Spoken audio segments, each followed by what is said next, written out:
breaking news, itong si Senator Bato de la Rosa ay nananawagan na po kay Bongbong Marcos. Okay, nagpa-press media, nagpa-press briefing itong si Senator Bato at yan po ang ating pakikinggan ngayon at i-react natin. Okay?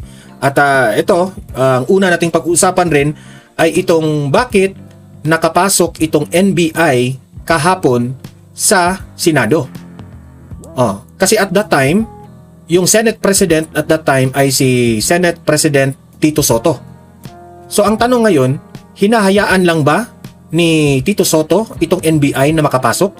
Kasi ang usap-usapan kahapon ay hinayaan lang ni Soto at pinakain pa di umano sa kanyang opisina at allegedly pinakain tapos kinausap at walang ginagawa si Soto. Pinaalam ba niya ni Senator Bato na nandyan ang NBI? Kasi po, kung hindi niya pinaalam ang mga members niya sa Senado, parang pagtataksil yun. Kasi ang nasa balita ngayon, si Soto ang itinuturo na umano'y pagpasok sa mga NBI sa Senado. Okay? Yan ang una nating topic ngayon, no? Bago itong press briefing ni Bato na naiyak itong si Bato. Okay? Pero bago ang lahat, paki-like at saka paki-share muna itong ating video para kakalat ito sa taong bayan. And sa mga first time dito sa aking channel, subscribe na po kayo, okay? Para updated kayo lagi sa ating mga balita. Okay, heto. Pakinggan natin itong balita na ito. Senador Tito Soto itinuro sa umano'y pagpapapasok ng NBI yung pala mastermind sa Senado. Ayon kay Senador Amy Marcos. Pakilot mo nga. Kasi ang mga sabi nila, hindi sana mangyari yung chaos kahapon kung na-prevent ito ni Tito Soto. Kasi meron kasi di umanong mga requirements yan bago makapasok ang NBI. Hihingan yan ng warrant of arrest. Ano ba ang papel ninyo na hulihin ninyo si Bato? Tama lang ba na papasok kayo na ganun-ganun na lang na dinisrespect ni Tito Soto yung institusyon ng mga senador. At pwede ring magalit sa kanya ang mga kapwa niya senador. Kasi pambabastos yun in the whole institution. Lahat ng senador na bastos doon sa ginawa ng NBI na hindi na nila nirespeto. Kahit hindi na lang kay Bato de la Rosa, the institution itself, especially itong utos ng bagong Senate President Alan Peter Cayetano na palabasin lahat ang mga humaharang kay Bato. At sino man ang humaharang kay Bato? Yung NBI man yung humaharang kay Bato de la Rosa. So sila yung papaalisin. Pero hindi nila anong tawag doon? Hindi nila nag-obey sa utos ng mga security doon sa Senado. Hindi nila pinansin. So, insulto yan. Yung mga taga-NBI, ika nga, sabi nila, ang kakapal ng mukha nila. Lumusob sila doon without even respecting the utos ng Senate President. So, yan ang pinakauna.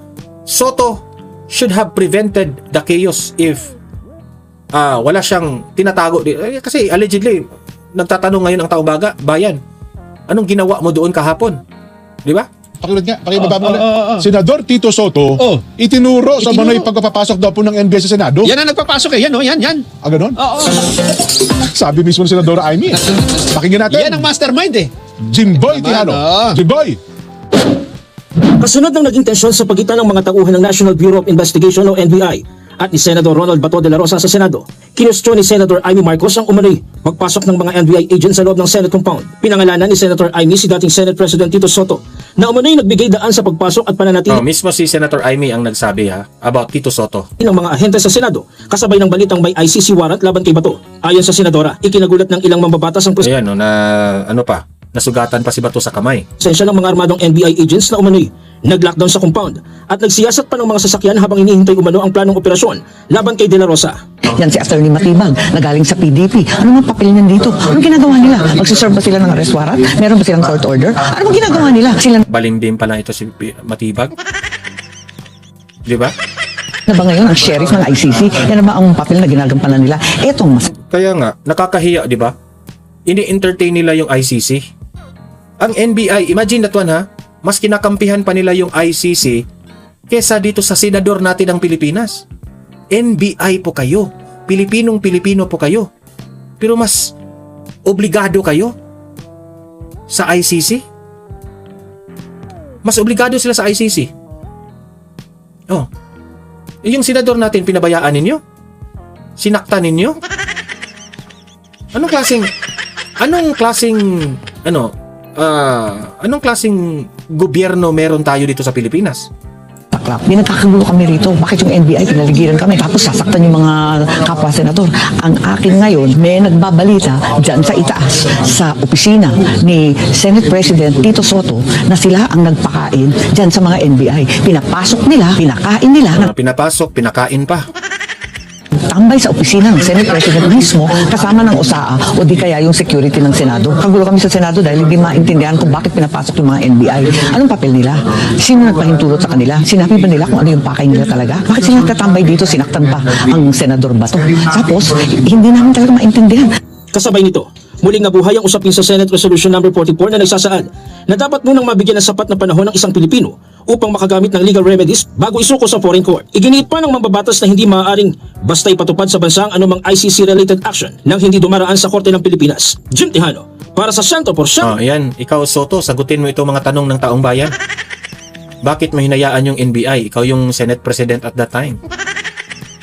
Diba? It is a disgrace on the part of the Filipino na ito mga NBI na ito, mas kinakampihan pa nila ang mga dayuhan kesa dito kay yung senador pa mismo natin.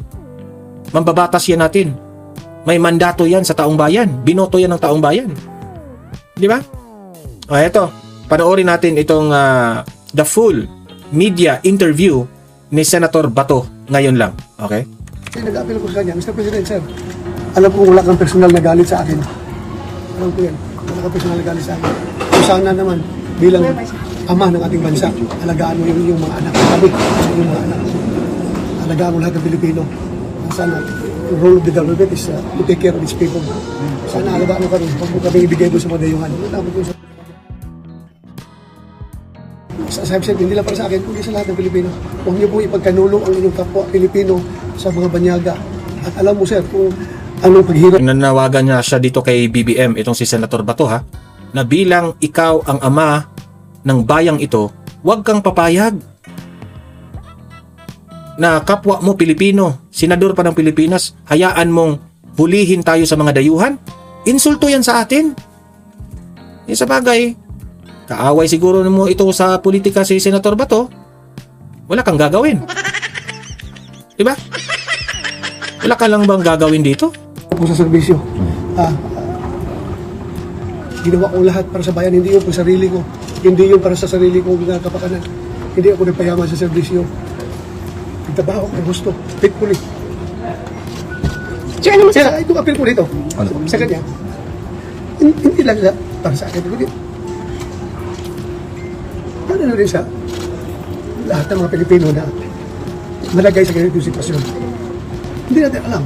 Pagdating ng araw, ikaw rin, Mr. President, haharap sa ganitong sitwasyon. Ikaw rin, Mr. President, ang magkaproblema ng ganito.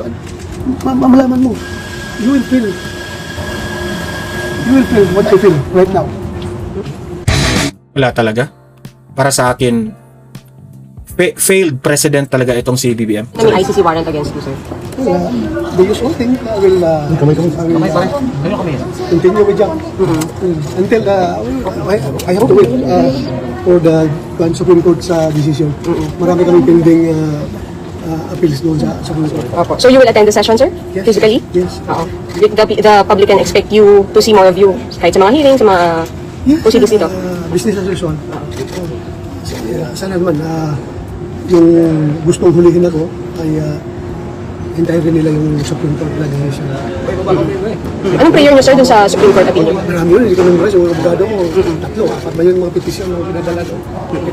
Sir, pero hopeful kayo, sir, na mapagbibigyan kayo ng Supreme Court sa request mo dito? I'm hoping and praying. I'm hoping and praying. Sir, pero may mga nag-insist pa rin na dapat i-implement yung warrant na sakop tayo ng warrant na yun from ICC. Well, I respect their decision, their opinion. Sino kaya mo sila? Kanya-kanya tayong opinion. Sir, wala po kayong balak mag-surrender po sa jurisdiction ng ICC. Even the Philippines is required to enforce the warrants. Why? Ikaw ba? Gusto mo mag-surrender doon? Pilipino ka? You have existing Philippine codes. Correct, di ba? Ikaw, Pilipino ka, may sarili kang sinusunod na batas, may sarili kang presidente, may sarili kang institusyon, kapulisan, rule of law, saligang batas, lahat na lang siguro. Hindi, ano tayo? Independente po tayo na country. Wala po, we're not a member anymore. Tapos isusuko mo yung sarili mo doon sa mga dayuhan? Anong pakialam nila dito? Oo, anong pakialam nila dito? Bakit magpapatry ka doon sa mga Banyala? This is an attack to our sovereignty. So halatang halata, itong ICC na ito, ginamit ng mga kaaway sa politika. Kasi hindi nila kaya dito sa Pilipinas eh. Supplementarity clause mo kaya ang kailangan. Sabi ng Article 1 ng the Rome Statute. Eh anong klaseng complementarity ito? There's no need for complementarity dito dahil buhay ang ating justice system. So anong plano nyo, sir? Anong plano nyo? Dito lang kayo sa Senate, di kayo alam. Hindi kayo lalabas, sir. Oo. Hindi. Kailangan kong bumili ng mga gamot maintenance dahil hindi ko nadala yung mga gamot ko pang maintenance. Saan ba kayo nag-stay, sir, in the past months? Philippines. Sabi ni Senator Robin, nagpunta daw kayo ng bundok. Lahat. Sabi ko, I was with the halls of the air and the beast of the field. Sir, sa mga loob ka ba kayo discussion to, knowing na nag-coordinate pa sa alam daw. Hindi ako plastic. Hindi mo sabi na wala akong kasamaan. Yung ginawa niya pagtataksil, hindi lang yung pagtataksil sa kanyang kulig. Kundi pagtataksil niya sa institusyon na Senado. Siya pa naman ang pumirma ng resolution namin na dapat dadaan sa legal processes na required ng Supreme Court, na dadaan sa lower courts yung arrest warrant. Kaya alam naman niya, pinakitaan siya ng warrant of arrest na galing ICC. Dapat tinanong niya saan dito ang corresponding local warrant of arrest. At saka wala siya sinabihan. May design talaga na talagang gusto niya mahuli ako sa baba para hindi ako makaakyat dito, para hindi siya ma-unseat. You feel betrayed, sir? Ha? You feel betrayed by SC? Hindi ako makipagplastikan. I've been betrayed. Nirespeto ko siya. Kahit na magkaibang kampo kami, pero ang respeto ko sa kanya, andyan pa yun. Andyan pa yun. Matanda siya yung senado sa akin. Kailangan talaga siya. Di ba? Talagang nagtatampo itong si Senator Bato dito kay Tito Soto. Itong si Tito Soto, ang galing nitong maglaro eh. Yung tipong itbulaga na tao ba na inartista. Sa Bisaya pa, inartista ka. Wala naman akong sa mga artista ha, pero parang nagtanga-tangahan siya. Dito sa mga NBI na nakapasok sa Senado, nagtanga-tangahan ka. Sagutin mo yung issue. Siguro naman, wala kang lusot dito kasi may mga CCTV dyan sa Senado. Pinakain mo raw. Ha? Sa loob ng opisina mo. Wala ka man lang, ka-remorse na tanungin mo yung NBI na wala kayong, uhulihin nyo si Bato? May arrest warrant ba kayong magpapatunay? Diba? Hinayaan ni Tito Soto na bastusin ang institusyon. Mas malaki pa ang Senado kaysa NBI, pero parang sa mga nakikita ng taong bayan kahapon, parang kinain ng NBI ang Senado. Wow! Diba? Pero sa ginawa niya na yun, malungkot ako. At hindi pa rin ako galing sa kanya. Ako galing sa kanya. Malungkot lang ako sa ginawa niya. I'm sad. Yung pangunguna ni former Senator Trillanes sa pag-ICC na warrants, ito pa sa siya wala. Hayaan mo na lang siya. Kung yan ang gusto niya sa buhay niya, na papel. Okay lang. Sinunod daw niya yung hamon mo sa loob. Para ikaw daw naghamon daw ng dati. Okay lang. Sige lang.